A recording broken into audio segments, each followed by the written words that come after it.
तो business of S limited was taken over by M limited. एसचा business M ने take over केलाय.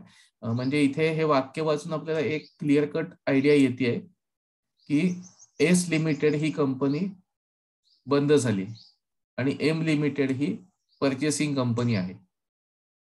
त्यामुळे ओल्ड आणि न्यूच्या भाषेत सांगितलं तर एस लिमिटेड ही आपल्यासाठी ओल्ड कंपनी झाली आणि एम लिमिटेड ही न्यू कंपनी. तर आपल्याला याप्रमाणे ओल्ड कंपनीची बुक्स आणि न्यू कंपनीची बुक्स सेपरेट करायचे.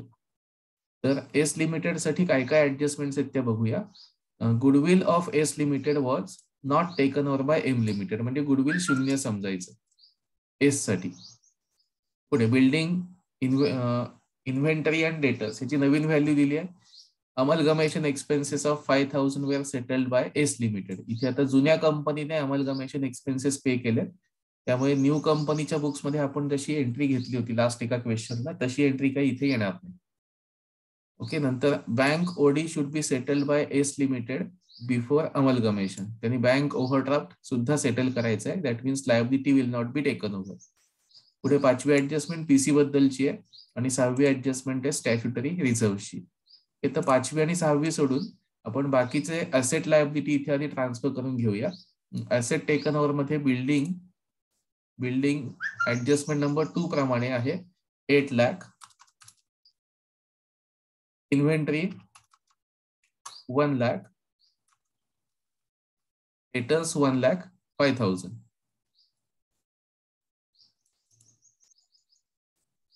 ओके. आता कॅशचा आकडा कसा येईल बघा. कॅश मध्ये सांगितलेलं आहे की त्यांनी एक्सपेन्सेस सुद्धा पे केलेत 5,000 आणि बँक ओव्हरड्राफ्ट सुद्धा पे केलाय. म्हणजे कॅशचा आपल्याला अमाऊंट घेत असताना कॅल्क्युलेशन काय घ्यावं लागेल इथे.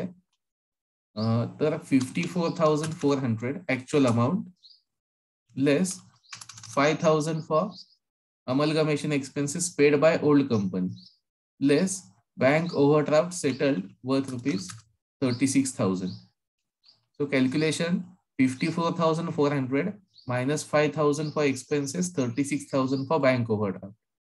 म्हणजे इथे आपलं अमाऊंट किती येईल तर 13,400. तेवढंच एका जरा कन्फर्म करा. 54,400 मधून हे दोनही आकडे मायनस करायचे.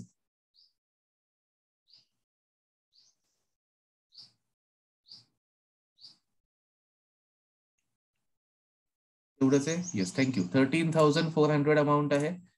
आता या व्यतिरिक्त गुडविल घेऊ नका असं सांगितलंय. बिल्डिंग वगैरेच्या आपण नवीन व्हॅल्यूज घेतल्या. एक्सपेन्सेस आणि बँक ओव्हरड्राफ्ट याबद्दलची ऍडजस्टमेंट घेऊन झाली. तर या सगळ्या ऍसेटची जी टोटल येईल ती इथे घ्यायची. 10,18,400 10,18,400 एवढी टोटल येते. लायबिलिटीज मध्ये इक्विटी कॅपिटल, रिझर्व्ह आणि स्टॅच्युटरी हे तिन्ही सुद्धा रिझर्व्ह येणार नाहीत. बँक लोन घ्यायचं 166.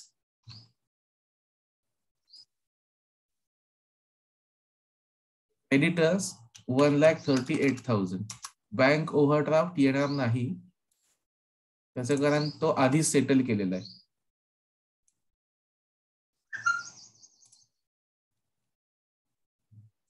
ओके. तर असेटची टोटल 10,18,400 आणि लायबिलिटीची टोटल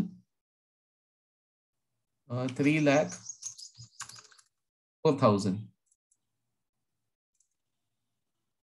नेट असेटचं अमाऊंट आलं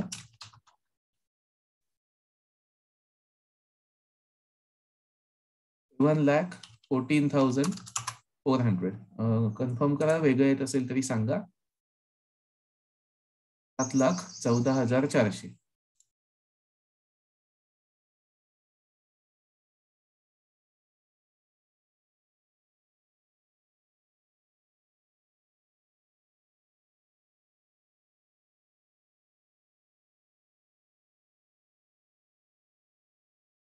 पुढे ऍडजस्टमेंट मध्ये असं म्हटलंय, adjustment number 5, PC of S limited agreed at ₹8 lakh which is to be settled by असं दिलंय. तर पहिलीच लाईन आपल्याला असं सांगतेय की पीसी अमाऊंट 8 लाख रुपये आहे. म्हणजे आपल्याला इथे डायरेक्टली 8 लाख लिहून चालतील. 8 लाख परचेस कन्सिडरेशन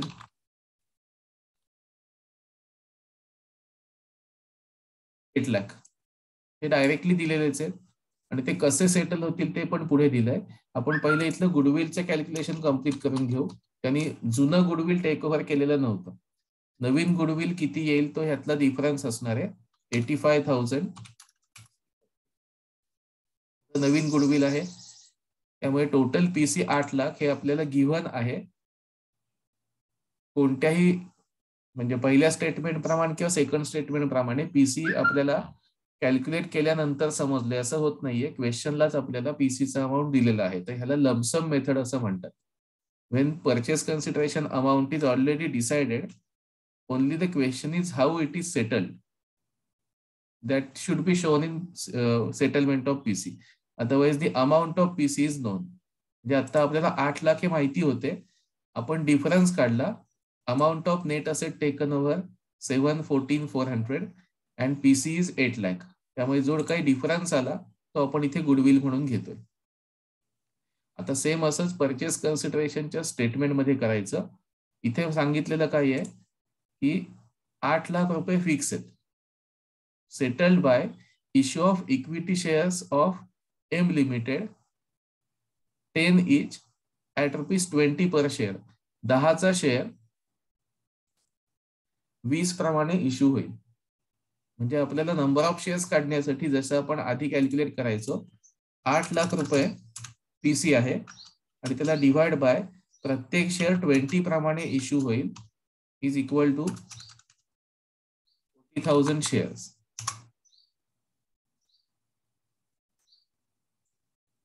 ठीक आहे. होप कुणाला शंका नसेल. 8 लाख त्याला डिवाइड बाय 20 केले म्हणजे 40,000 शेअर्स आलेत. 40,000 शेअर्स एकूण नवीन कंपनी इश्यू करेल. तर इथे आपलं आता पीसी सेटलमेंट दाखवत असताना घ्यायचंय.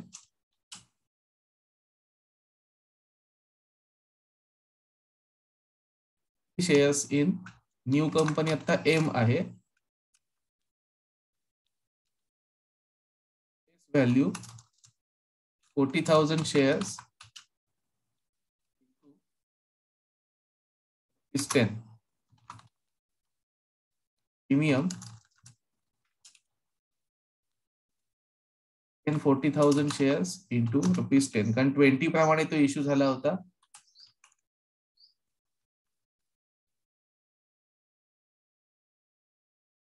टोटल 8 लाख रुपये कसेही आपल्याला आउटरला येणार आहे ते माहिती आहे.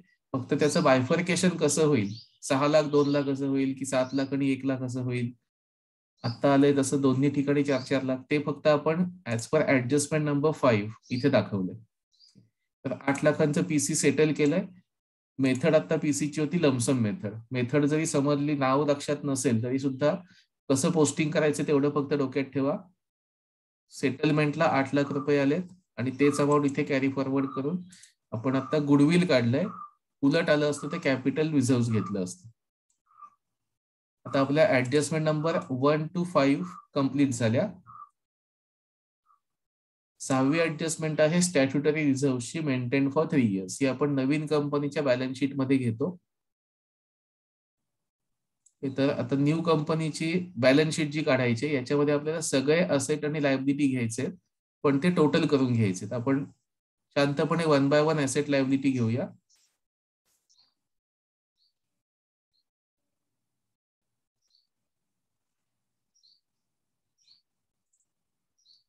ओके. इथे आता पहिला असेट मी जो इथे सिक्वेन्स आहे त्या सिक्वेन्स मध्ये घेत जातो. पहिला आपण एम लिमिटेडचा अमाऊंट घेऊ. इथे नाव एस नव्हे एम येईल.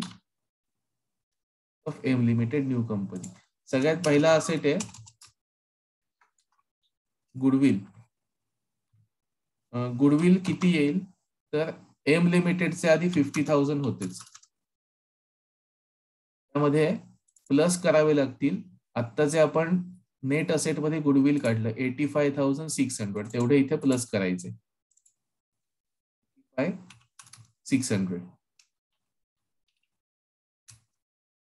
म्हणजे गुडविलचा अमाऊंट येईल 1,35,600. त्यामध्ये आपण जुन्या कंपनीचं 50,000 घेतलं, नवीन कंपनीचं 85,600 घेतलं. हे गुडविल झालं. गुडविल नंतर नेक्स्ट आपला असेट आहे बिल्डिंग. नाव इथे येईल बिल्डिंग. बिल्डिंग किती आहे तर यांची होती 7 लाख एम लिमिटेडची आणि एस कडून टेक ओव्हर केलेली बिल्डिंग होती 8 लाख. कॅल्क्युलेशन येईल 1 लाख 8 लाख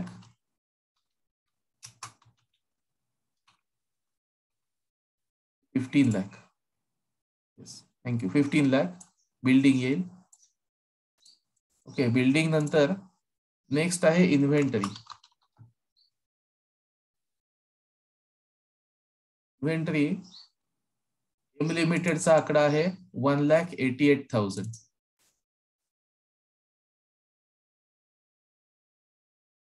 आणि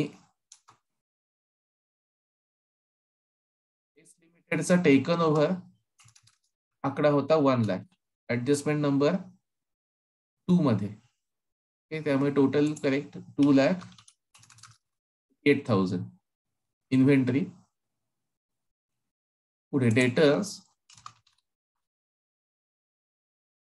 डेटर्सचा आधीचा आकडा आहे 1,76,600 plus debtors as per adjustment number 2 1,05,000 आहेत.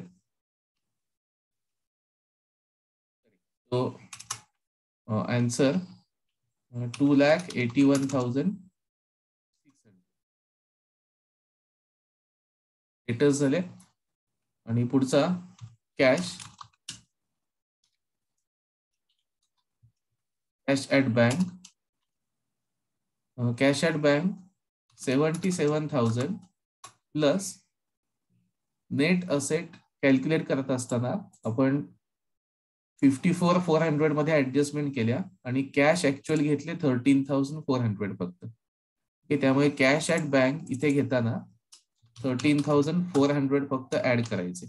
पण बाकीचे जुन्या फर्मने बँक ओव्हरड्राफ्ट आणि त्यांचे एक्सपेन्सेस पेमेंट यासाठी यूज केले होते.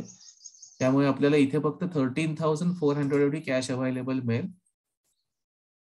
90,400 एवढा कॅश ऍट बँकचा आकडा येईल.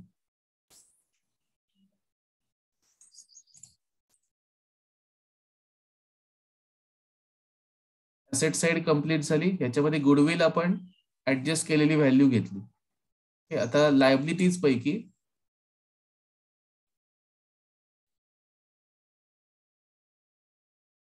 लायबिलिटीज मध्ये इक्विटी कॅपिटल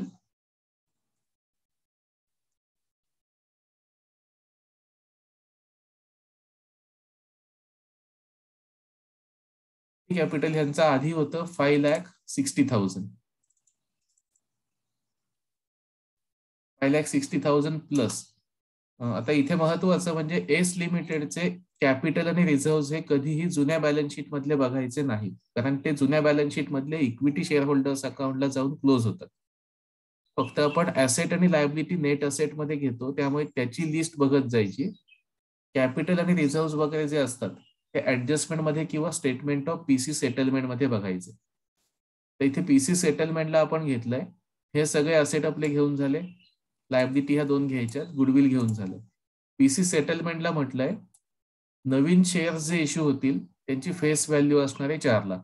त्यामुळे इथे आपल्याला इक्विटी कॅपिटलला ऍड करायचे फक्त 4 लाख. त्यामुळे टोटल इक्विटी कॅपिटल येईल 9,60,000. पुढे रिझर्व्ह अँड सरप्लस.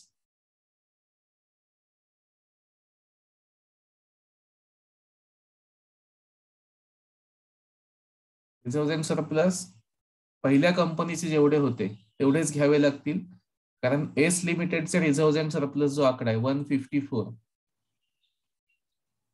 ते इक्विटी होल्डर्स अकाउंटला जाऊन क्लोज होतील. त्यामुळे इथे आपल्याला फक्त 2,30,000च घ्यावे लागतील. नंतर statutory reserve.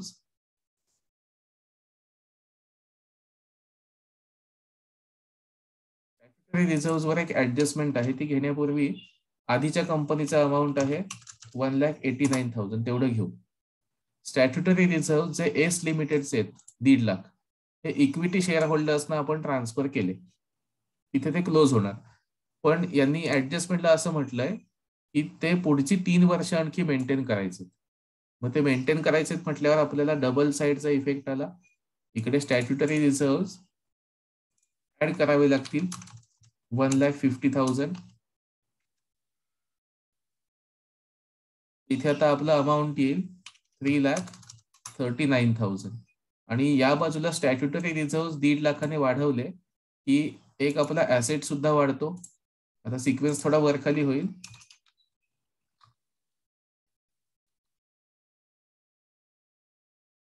Amalgamation adjustment account, जेवढ्या अमाऊंटचे स्टॅट्युटरी रिझर्व्ह वाढवलेले असतील तेवढ्याच आपल्याला इकडे अमलगमेशन ऍडजस्टमेंट अकाउंट घ्यावं लागतं. अशी आपण लास्ट क्वेश्चनला ऍडजस्टमेंट घेतली होती, करेक्ट. तर इथे स्टॅट्युटरी रिझर्व्ह 1.5 लाखाने वाढले, तेवढंच इथे अमलगमेशन ऍडजस्टमेंट अकाउंट क्रिएट करायचं 1,50,000चं. तर ह्यांचे बाकीचे सगळे रिझर्व्ह घेऊन झाले आपले, equity capital, reserve and surplus आणि स्टॅट्युटरी. बँक लोन,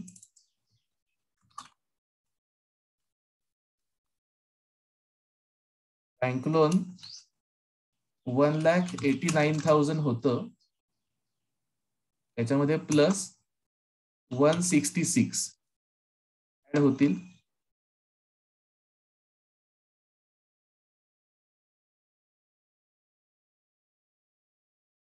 म्हणजे 3,55,000चं बँक लोन येईल. सेम तसंच क्रेडिटर्सचं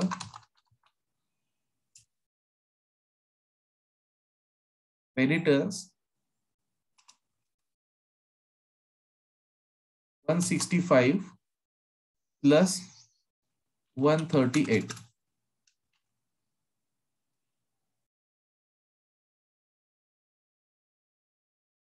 3,03,000. आणि शेवटचं बँक ओव्हरड्राफ्ट.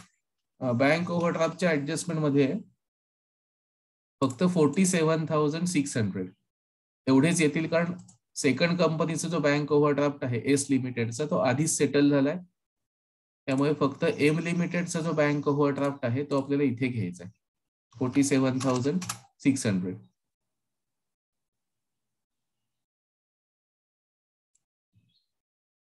ओके, आता काय काय घ्यायचं राहिलंय तेवढं एकदा चेक करूया. प्रीमियम तर एक घ्यायचं राहिलाय, त्या व्यतिरिक्त काय राहिलंय का बघूया. आपण सगळे असेट एम लिमिटेडचे जसे होते तसे घेतले. त्यानंतर लायबिलिटी एम लिमिटेडच्या ऍज इट इज घेतल्या. एस लिमिटेडचे फक्त हे 2 आकडे घेतले as per PC, as per net asset जे होते हे 2 फक्त आकडे आपण इथे घेतले 166 आणि 138. त्यानंतर गुडविल घेतलं 85,600.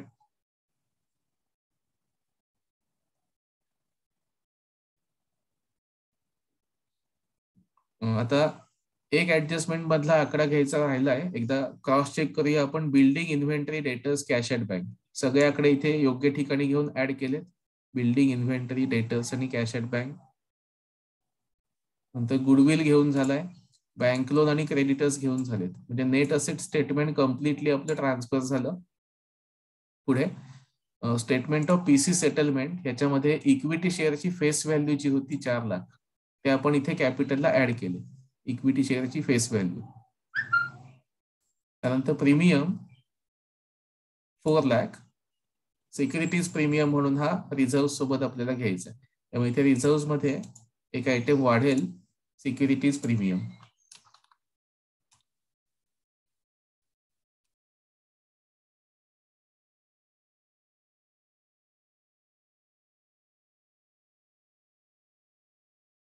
प्रीमियम 4 लाख रुपये वाढला. म्हणजे बाकी सगळे आयटम्स आपले घेऊन झालेत. बॅलन्स शीटला काही फरक वगैरे काही येतोय का बघूया. एखाद दुसरा आयटम इकडे तिकडे घ्यायचा राहिला असेल तर. बॅलन्स शीट टोटल आता दिसते 26,34,600 आणि इकडे दिसते 24,45,000. एखाद दुसरा आयटम कुठला तरी ट्रान्सफर किंवा टोटलचा माझा घेताना चुकलेला असेल. फायनल अपलोड करत असताना तुम्हाला करेक्टेड पीडीएफ अपलोड करतो. फक्त मुख्य जे पोस्टिंग होतं त्या ऍडजस्टमेंट मधल्या काही शंका असल्या तर सांगा. ऍडजस्टमेंट पीसी साठी 5वी ऍडजस्टमेंट होती, त्याच्यामध्ये काय डाऊट आहे का सांगा. स्टॅट्युटरी रिझर्व्ह आपली आधी झालेली होती. तर 5व्याशी संबंधित काय शंका आहे का सांगा. आणि कॅश बॅलन्स, कॅश ऍडजस्टेड आपण होती ती घेतली होती. 2 ऍडजस्टमेंट होत्या. Expenses of amalgamation paid by old company आणि bank overdraft settled by old company before amalgamation. यातल्या काही शंका असल्या तर सांगा, नाहीतर 1 ते 2 मिनिटात आपण आता मीटिंग थांबवूया. मी टॅली झालेली बॅलन्स शीट आणि सॉल्व्ड क्वेश्चन हा नंतर अपलोड करून ठेवीन.